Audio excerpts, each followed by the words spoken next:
आपला महाराष्ट्र यूट्यूब चॅनलमध्ये आपले स्वागत आहे। मुख्य संपादक शमशेर खान गोलंदाज। महार वतनी जमिनीच्या संदर्भात झालेल्या उपोषणाची दखल घेऊन उपोषणकर्त्यांच्या मागणीच्या अनुषंगाने कारवाई करण्याचे आदेश। उदगीर येथील महार वतनी जमिनीमध्ये काही उच्चभ्रू लोक हे पोलीस प्रशासनातील अधिकाऱ्यांना हाताशी धरून सदरील जमीन गिळंकृत करण्याच्या तयारीत असल्यासंदर्भात 20 नोव्हेंबर 2025 रोजी रीतसर अर्ज दिला होता। सदरील अर्जात स्पष्टपणे नमूद केले होते की त्या जागेवर मूळ वारसदार हे जमिनीची साफसफाई करण्यासाठी गेले असता त्या ठिकाणी संजय पवार व सुभाष पवार यांनी त्या ठिकाणी येऊन महार वतनी जमिनीवर असलेल्या महिलांना अर्वाच्य भाषेत शिवीगाळ करत तुम्हाला घोडे लावतो, एकेकाला जिवंत मारतो अशी धमकी देऊन निघून गेले। त्या संदर्भात त्याच दिवशी निवेदन देऊन संबंधितांच्या विरोधामध्ये कारवाईची मागणी केली होती। मात्र पोलीस प्रशासनाने कसलीही कारवाई केली नाही। त्या संदर्भात पुन्हा नोव्हेंबर 24 रोजी जिल्हाधिकारी तसेच जिल्हा पोलीस अधीक्षक व उपजिल्हाधिकारी उदगीर, उपविभागीय पोलीस अधिकारी उदगीर यांना निवेदन देऊन कारवाई करण्याची विनंती केली होती। मात्र त्याचीही दखल घेतली गेली नाही। या गोष्टीचे गांभीर्य प्रशासनाच्या लक्षात यावे म्हणून डिसेंबर 12 पासून या रास्त मूळ वारसदारांनी आपल्या हक्कासाठी आमरण उपोषण सुरू केले होते।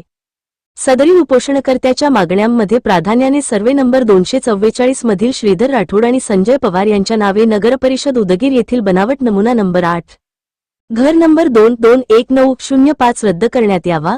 संजय पवार आणि सुभाष पवार यांची अश्लील भाषेत शिवीगाळ केल्यामुळे त्यांच्यावर कायदेशीर कारवाई केली जावी।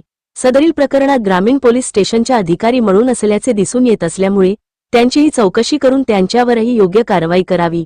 तसेच तुक्या सातू यांच्या कडपत्रकानुसार मूळ वारस यांची तपासणी करून मूळ वारसांचे फेरफार नोंदवावी असे निवेदन सादर केले होते। त्या निवेदनाची दखल घेऊन उदगीर येथील उपविभागीय अधिकारी यांनी उदगीरचे तहसीलदार तसेच नगर परिषदेचे मुख्याधिकारी आणि उदगीर ग्रामीणचे पोलीस निरीक्षक यांना योग्य ती कारवाई करण्यासंदर्भात कळवले होते।